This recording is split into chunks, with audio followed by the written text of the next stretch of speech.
Computer. All right. Welcome. Thank you so much for taking the time to see this presentation. I'm excited to be sharing a little bit about what to expect when it comes to working with me as a naturopathic doctor, because I find that a lot of people don't really know what naturopathic medicine is or what naturopathic doctors do.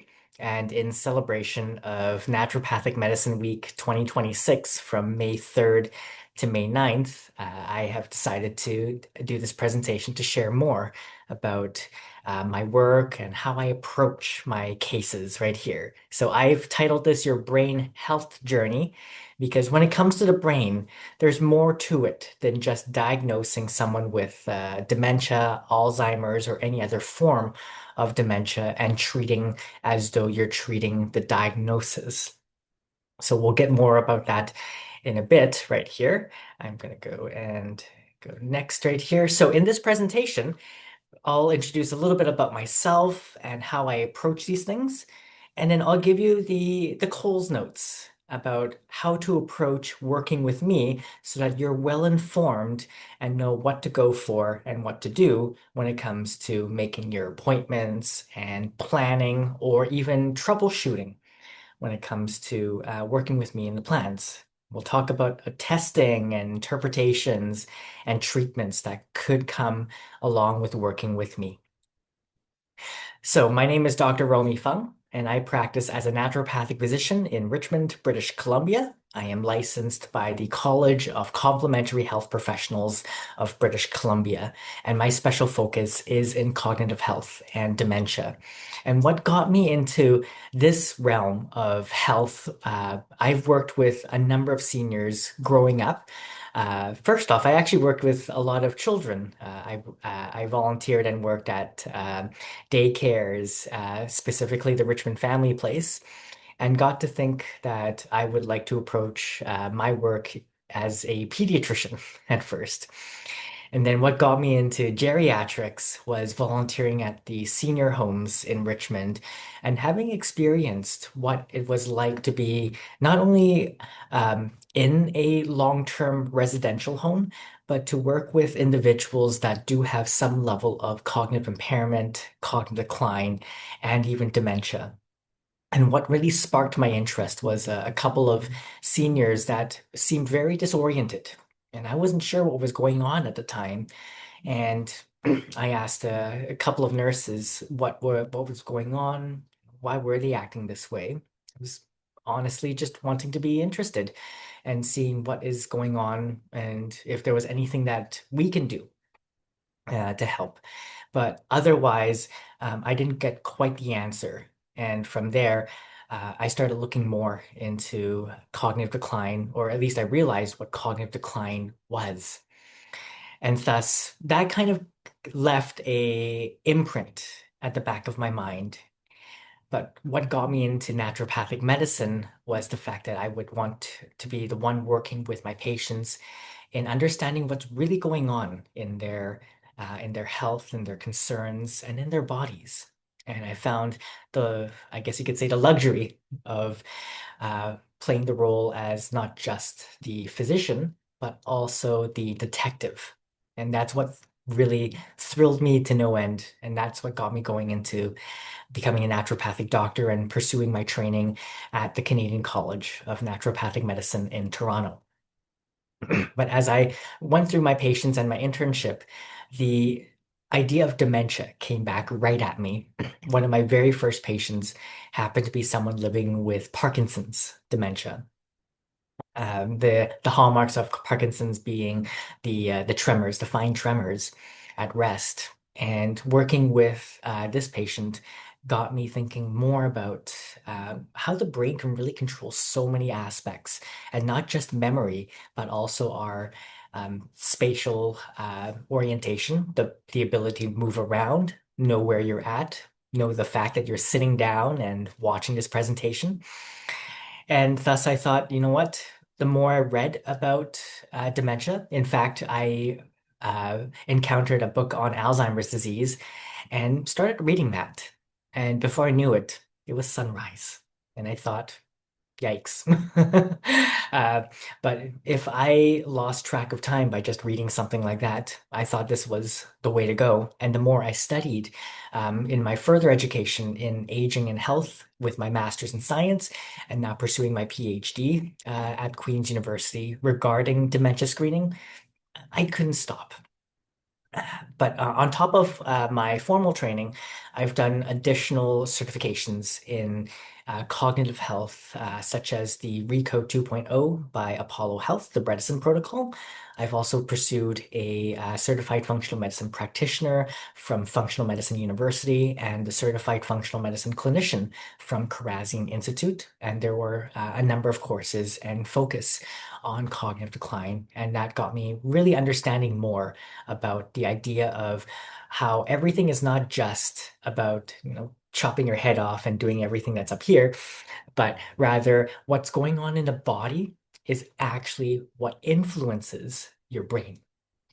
So that's where I started working with my patients when it comes to cognitive health. Now, my practice is in Richmond, and I welcome patients in person from the Metro Vancouver, as well as virtual. However, with virtual appointments, they require the patient to be standing in BC. So I'm not able to consult with anyone that is outside of BC at this time. So my approach when it comes to working with my patients, I think of the brain like a library. And I'm pretty sure when you picture the library, you think, oh yeah, the memory loss is like losing a whole section of books before you start seeing the symptoms of memory loss. But to me, memory loss doesn't always begin when the books disappear. It can actually, and it does actually begin when whoever wrote those books slowly stops producing new books or slowly stops writing. These factors that contribute to the slowing down or the stopping of the writing of the books are things that are done in our lifestyle and in what we do in our daily life. Things like insulin resistance, poor sleep, inflammation, nutrient deficiencies, stress, and cardiovascular health can all impair the brain's ability to create, organize, and retrieve that information over time. So by supporting all these factors that you would think normally is more pertaining to the body, I actually support the writer behind the library by influencing these aspects and have found that over the past number of years working with my patients with cognitive decline, that these things happen first. And once they happen in the body, it will then happen also in the brain. And thus the brain is unable to function, adapt, and thrive without correcting those factors. So working with me, there's a number of steps. And of course, the most common question I get is, what do I do first? Or what kind of appointment do I book you with? Because there's so many options when it comes to the booking, the Jane app. So working with me first, I do offer a complimentary 15-minute meet and greet where I get to answer your questions about brain health, cognition, but to share with you how I approach these things. Technically, we're currently doing the meet and greet right now at this moment. And once it's a fit for the both of us, your very first official appointment with me will be the initial consultation. And in the initial consultation, we look more into your symptoms, your lifestyle, and such. I'll describe that afterwards. And after your initial appointment with me, we look into doing lab testing. And most of the lab testing done in BC will be through Life Labs. So it's a blood test for the most part.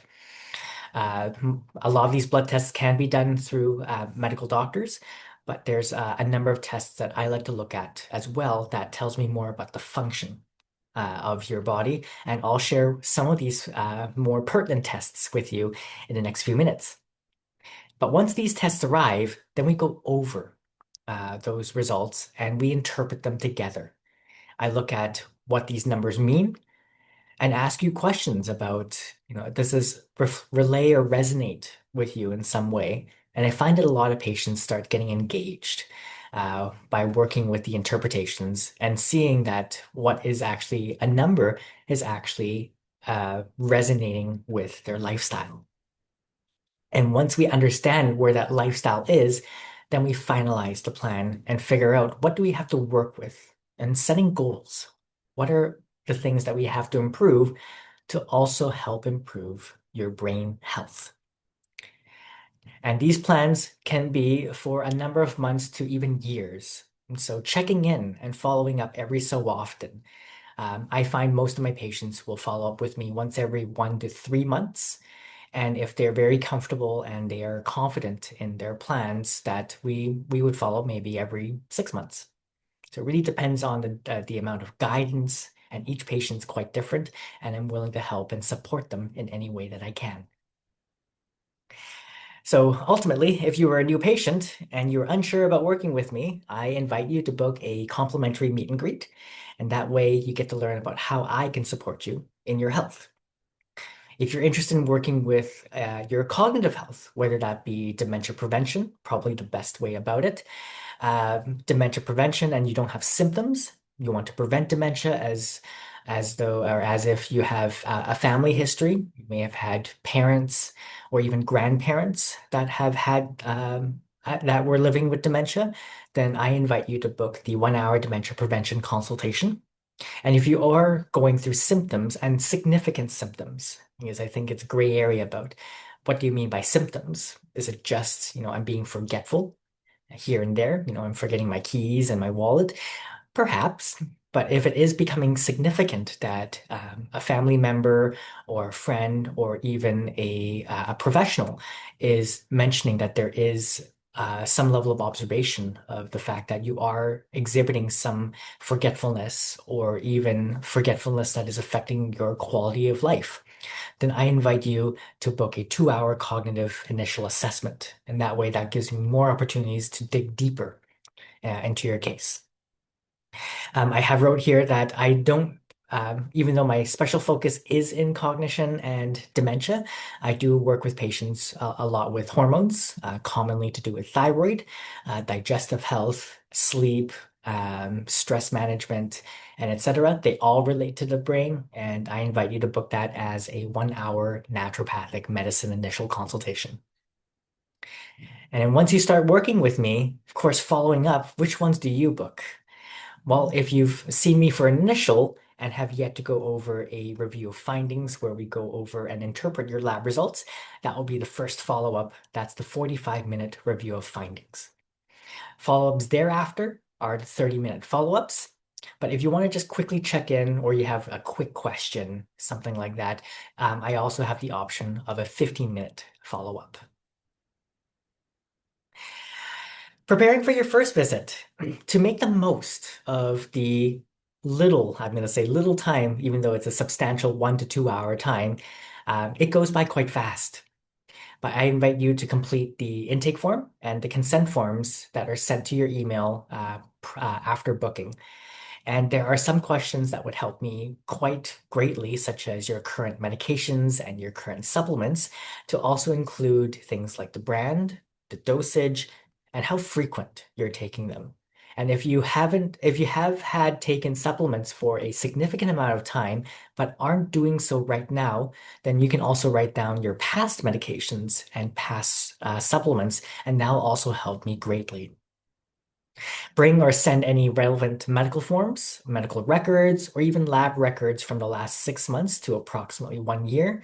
And I can also look into that and consider, do we retest or do we look further? There are questionnaires that could be sent. I have questionnaires that usually are sent for brain health or for assessing the quality of daily life and the activities of daily living. And that will be sent case by case basis. So the first time you see me, I'm going to go through a thorough review of your concerns. This includes your current symptomatic picture. It's not just going to be memory loss. It could be, but things to do with your ability to understand language or your spatial orientation or to do with arithmetic and planning and focus and concentration. That all falls into the realm of cognition. So I'll be looking at the cognitive domains and your history of how it progressed Because progression tells me a lot. If it was very acute, we're looking at certain conditions versus those that were gradual, chronic, progressive. I'm going to take a snapshot of your lifestyle, and that includes your diet, sleep, exercise, current supplements, medications. I'm going to look at your timing of the medications and supplements, looking at uh, walking through your breakfast, lunch, dinner, snacks, and other intakes, and even your living environment.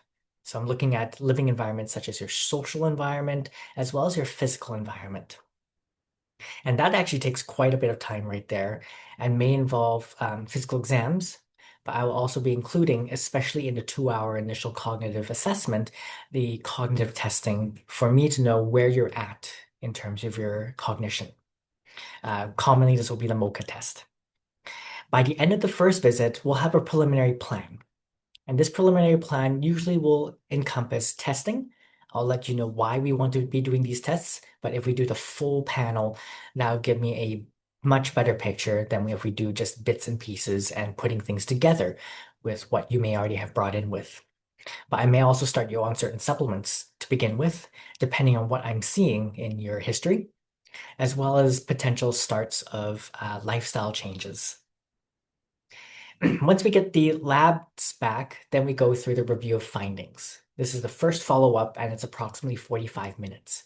And this is where I will be interpreting your lab work and discussing with you, what does that mean to you? And um, you'll learn quite a bit. I've had many patients that will say that this was not only the most insightful thing they've ever had, but they're quite shocked at how much a number doesn't always have to be normal or abnormal, but rather where they're at on the spectrum in terms of the gray zone, and how does that affect other tests downstream?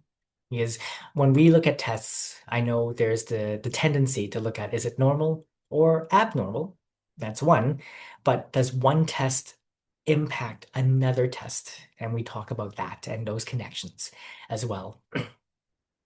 By the end of this visit, we'll have a developed, finalized treatment plan.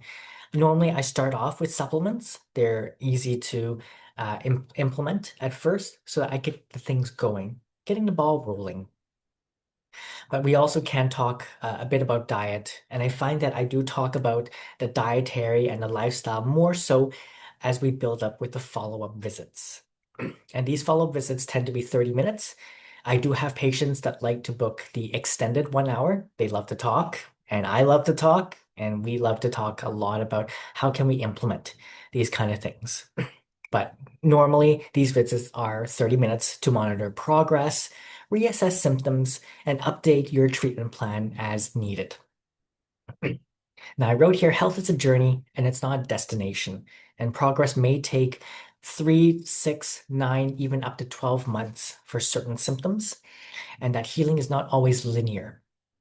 But also, a lot of people may misunderstand that healing isn't always positive or quote unquote positive. There might be aggravations, there might be changes in symptoms, side effects, adverse effects. And these are all signs and cues to me. And nothing to me in that kind of sign is negative. It just tells me that the body is going through something. And so these are perfect opportunities to tell me, I notice that these things happen when I'm taking these supplements. Now, does that mean that these supplements are bad? Not quite. Could it be that your body just couldn't handle the dosage, or your body isn't able to handle it at all? And do we have to change up some of the supplements? Could it be the timing of the supplements? Or could it also be that because you're reacting to a certain supplement, that it's likely because of something that is deficient? Not quite common, but one example I like to give is a lot of people are taking vitamin D. And vitamin D, we know that if you're in where I'm at, the Northern Hemisphere, we're close to, we're quite far, not close, quite far from the equator, and thus our sun exposure is quite limited. And with limited sun exposure, we may not be getting quite the amount of vitamin D. And we opt to taking vitamin D and supplementing. vitamin D. But there are some people out there that will actually react to vitamin D. One of them being that they start getting migraines and headaches. And that to me tells me that there is actually a nutrient deficiency because it cannot process vitamin D. Or it could be that uh, you're not taking it properly. Are you taking vitamin D with food? Because vitamin D is fat soluble, and you do need that vitamin D to be dissolved in some level of fat to be able to be absorbed into the body. So these are factors that I build, educate, and work with my patients as we work together in our follow-ups. So this allows us to navigate your unique path together. We will then determine how often we can check in during our visit. Some people will gravitate towards meeting up once a month, and some people, feeling very confident and the plan is clear, will be every few months or even 6 months or so. So that can be determined, and that will also be part and written in your plan, so you can refer back to your plan if needed to be. When it comes to lab testing, I adore lab testing. I can't make your health a guessing game.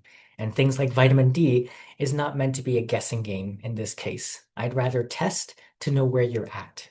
Because depending on if you are high or low with vitamin D or any other test for that matter, can determine how high, low, or if at all we need to then supplement. So part of my lab testing involves inflammatory markers, that's CRP, ESR, blood sugar, so glucose, HbA1c, insulin fasting. I love testing insulin fasting, and I'll talk more about that. Again, vitamin D, vitamin B12, your thyroid panels, hormone panels, heavy metals, homocysteine, another very big test that I really do adore testing as part of dementia screening, dementia prevention. Minerals such as magnesium, iron, ferritin. And now we have access to advanced brain markers such as NFL and GFAP. I'll talk more about that, as well as genetic testing, including the ApoE. There's more tests than this list right here. Functional testing like heavy metal testing from urine or mold testing, if we find that there is some indication that is needed to test. But why test? Of course, blood testing is one of the most important tools in brain health because many contributing factors to memory loss, brain fog, and cognitive decline can only be detected through testing. So things like insulin resistance, sure, there are signs and symptoms of insulin resistance, such as feeling tired after eating, but we don't know how profound or how resistant your insulin is. Factors such as inflammation, nutrients, vascular risk, hormonal imbalances often begin silent long before symptoms appear. And I find that even doing these tests, and there's even evidence to show otherwise, that some of these tests actually become abnormal almost decades, at least a decade, and if not years, before you start seeing symptoms of cognitive decline. So identifying these changes early allows for more targeted prevention and intervention to help protect cognitive function over time. So of course, one of the big factors, is vitamin D. And why test for vitamin D? Well, we know vitamin D is great for mood. We know vitamin D is good for the bones. But vitamin D deficiency is consistently associated with increased risk of cognitive decline, especially in observational studies. And one huge observational study looking at over 427,000 people found that participants with less than 25 nanomoles per liter had a 79% chance of, or 79% higher risk of developing dementia compared to those who are more sufficient in the 50 to the 75.9 nanomoles per liter. Now, I have other levels that we discuss in my visit as well, but we know that when you're at about the 20 to 30 range, you are quite deficient, and that's actually quite common when I test vitamin D in North America. There's this one study in 2022 that suggests that an estimated 17% of dementia cases could actually be prevented by optimizing just your vitamin D alone. How crazy is that? So testing vitamin D is so important. Homocysteine, another major factor, not commonly tested, but why test for homocysteine? Homocysteine is, I like to say it's a waste product that if the body is not able to excrete out, then the body will retain it, and this can actually be quite damaging. And having an elevated plasma homocysteine of greater than 11, and in my levels, I actually say greater than 7 even. It is a well-established modifiable risk factor for cognitive decline and dementia. And in this study with the landmark Framingham study, it showed that even when you get to 14, that doubles Alzheimer's disease risk. And this is one very easy test to go for. But what is quite intriguing is elevated homocysteine measured 8 years before dementia diagnosis was actually similarly predictive. So it takes almost a decade for an elevated level of homocysteine to become symptomatic. And working with homocysteine, it's a simple factor that can be easily done in any treatment plan. Insulin, my most favorite and most probably the most quantified test that I've done in my practice here. When it comes to insulin, always hear the saying that Alzheimer's disease is considered to be type 3 diabetes. And the thing about that is it is true to an extent that type 3 diabetes is Alzheimer's disease. The reason why they say that is because when you look at the brain, there's a part of the brain that encodes for your short-term memory, and that is the hippocampus. And the hippocampus has histologically more insulin receptors than any other part of the brain. And what that means is it's the hippocampus that is more hungry for glucose than any other part. So if your insulin's working well, you're able to get glucose, the sugar that you get from your food, to go into the hippocampus to make ATP, that is the energy currency, to be able to then create memories and work with your short-term memory. But when insulin starts becoming more resistant, in other words, when it becomes more inefficient, then it's unable to carry as much glucose to go into the hippocampus or into the cell, and thus the cell's not able to function and perform. And even though blood sugar can be normal, doesn't always mean that insulin is working well. Insulin resistance is another way of describing it is it's inefficient. And in order to make up for its inefficiency, it's going to be produced even more just to make up for that inefficiency. But then there's this point, this breaking point, where insulin then becomes unable to work with glucose. And then our blood sugar goes skyrocketing. I think that's what we define that as diabetes. So even when your insulin is resistant, you're not technically diabetic. But when diabetes is insulin resistance, but insulin resistance is not necessarily diabetes until you get to that point of diabetes. And so having an elevated fasting insulin and insulin resistance that we can calculate using a HOMA-IR calculator is associated with an increased risk of cognitive decline and Alzheimer's disease. And meta-analyses of gathering 47 studies of almost 3,000 Alzheimer's patients confirmed that fasting insulin and fasting blood glucose, calculating an elevated HOMA-IR were all significantly higher in those living with Alzheimer's disease.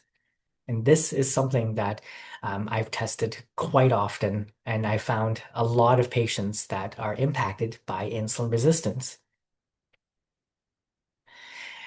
There's some tests that are emerging right now, and it's really exciting to know that we have more accessibility, access to certain tests that are describing symptoms that we may not even be able to express years ago. One of them being NFL, or neurofilament light chain. And neurofilament light chain is part of the axon, so part of the action potential of a nerve, or the sending the part of the signal of the nerve. And when one goes through a head injury, so a traumatic brain injury, a motor vehicle accident leading to a concussion or whiplash, the brain starts to break down the NFL, and that gets tested in the blood. And one of the biggest risk factors of developing dementia is having a previous head injury that is not recuperated. And it's really hard to detect if your brains are recuperated or not after a concussion. I think we're given kind of the idea that we can rest for a few weeks and then we go back straight to work. But NFL, uh, what I do with NFL is I test people for NFL, and these tests remain elevated even up to 5 years after a significant head injury or concussion. And if NFL is still elevated, that tells me that the brain has not recuperated and the brain barrier, that's the protection, is likely still leaky.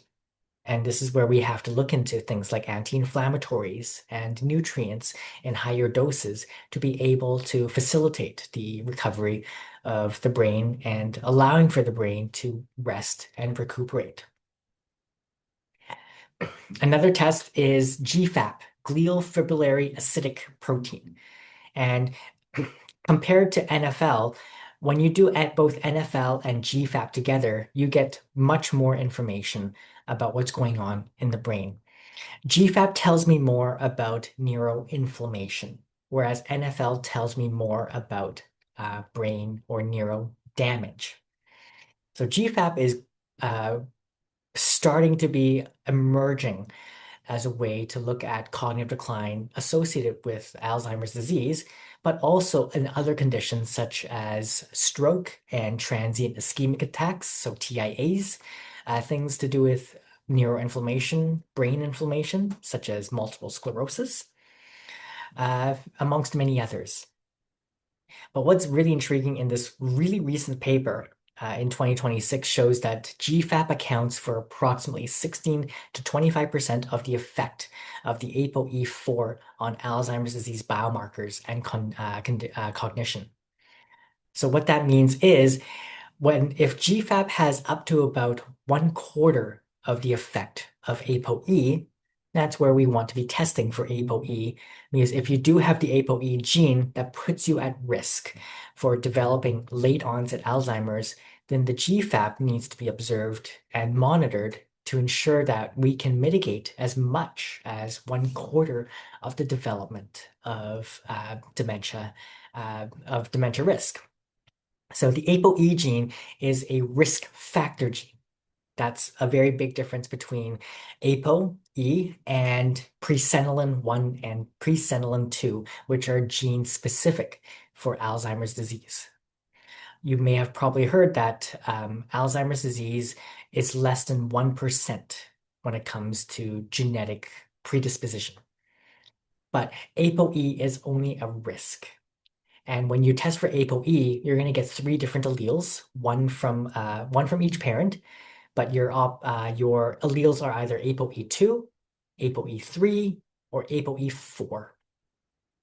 And when you get one copy of the ApoE4, that increases your risk of developing Alzheimer's disease by about 3 to 4-fold. And if you have two copies, so one from mom, one from dad, or one from both parents, that increases your risk of up to 12-fold.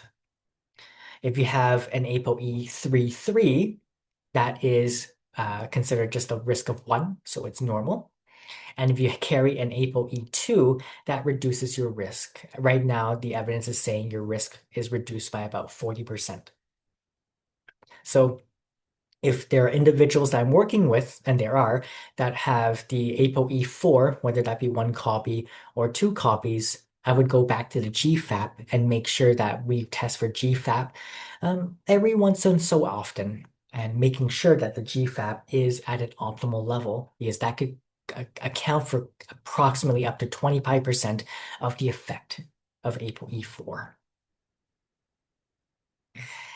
So lab testing and I say the challenges of lab testing is that being a private practitioner in British Columbia as a naturopathic doctor, all the tests done through me are not covered by MSP and thus have to be out of pocket.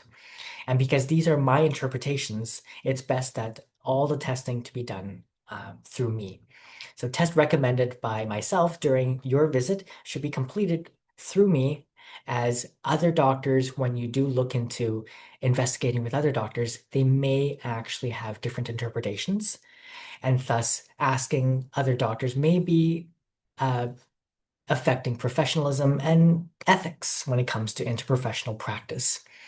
But if I do find that there's a need to collaborate with medical doctors and it's appropriate, that I will initiate that communication with your consent. So once we get all the testing, and there's other tests as well, those are not the only tests, but the reason why I bring up those tests is those tend to be commonly ones that are not quite done by most doctors or even naturopathic physicians. But number two being that there are a number of tests that have the biggest impact. And I find that insulin, homocysteine, and now these advanced brain tests can be very impactful when it comes to figuring out how do we approach your case, because your body, your brain, they're all personalized and they're different. And no two people living with Alzheimer's disease are alike when it comes to the pathophysiology. Once we come to a point where we figure out where you're at in terms of your health, then I look into a combination of treatments. I like to start off a lot with supplements. That tends to be the bulk of what I do, only because I like to get things rolling. But that doesn't mean that I am dismissing any dietary things. But dietary factors, and I think most of the common patients will come in asking, do I have to be put on a ketogenic diet? And there are a lot of great studies out there about the ketogenic diet, and it's not necessarily for everyone. I have patients that are going through cognitive decline but are very underweight. And one of the side effects of the ketogenic diet is losing weight. And I wouldn't want them to lose any more weight at that point because they are quite frail. So these are all case by case, and I might just make simple changes to make sure, first and foremost, that you are getting the nutrients potentially that you need, or in terms of balancing your blood sugar. We can look about dietary modifications and dietary changes. It doesn't always have to be changing food or restricting food, and I really don't want to be restricting many of my patients off of foods, but finding ways to incorporate different lifestyle factors and lifestyle factors such as improving sleep, sleep hygiene, physical activity, exercise, making sure that one is doing some level of activity. And actually, my two non-negotiables when it comes to working with my patients is that they are number one, they are moving. If they're not moving, then whatever I may recommend in terms of supplements may not be as effective. And that's because if you're not exercising well, you're not engaging your muscles. And there's some new, very recent articles showing about your muscles actually making the precursor to BDNF, brain-derived neurotrophic factor. That's the fertilizer of the brain. And if you're not exercising or engaging your muscles, how are you able to make the pro-BDNF that becomes then the BDNF to help support and create brain connections and neuroplasticity? And then number two is going to be sleep, making sure that there is some level of decent level of sleep. And we'll start supplementing to see if you do improve your levels of sleep. And there are many reasons regarding sleep, sleep hygiene, and sleep deprivation that we can discuss in our plans. And then there's medications if needed. There are some cases, surprisingly, things like thyroid. Thyroid health can actually impact your brain. And a very common symptom of a low functioning thyroid is brain fog. And some people may actually confuse that to be cognitive decline. And so making sure that the thyroid is performing well, whether that be because of an autoimmune condition or that there's just not enough thyroid hormones, that could fall in the realm of medications. But other things to do with blood pressure and cardiovascular health, I do give options as well when it comes to blood pressure medications and even things such as cholesterol. If you do have a familial cholesterol history, that we might have to talk about options to making sure that your cholesterol does not go way too high.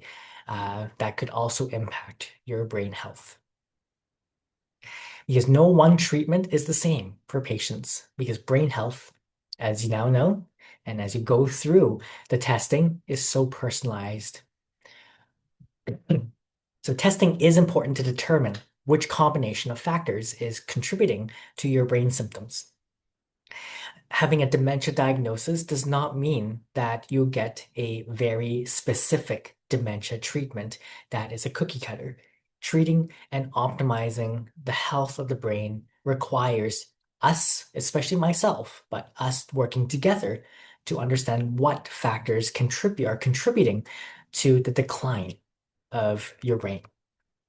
And so treatment may even involve stages. So I might say that in stage one, that we do these things first.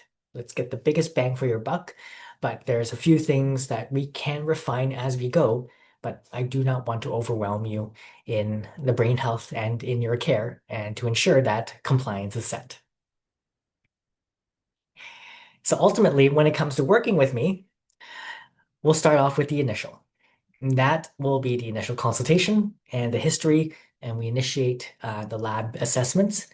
And lab testing, for the most part, I'm using this slide here to give you a timeline, but it might take about 2 to 3 weeks for lab testing, and maybe even longer, depending on when you make your appointment with Life Labs and other factors to do with testing. But it may take about 2 to 3 weeks before we get all your results in. And that way, I will inform you when to do a review. And once you book in the review of findings, that's when we interpret your labs.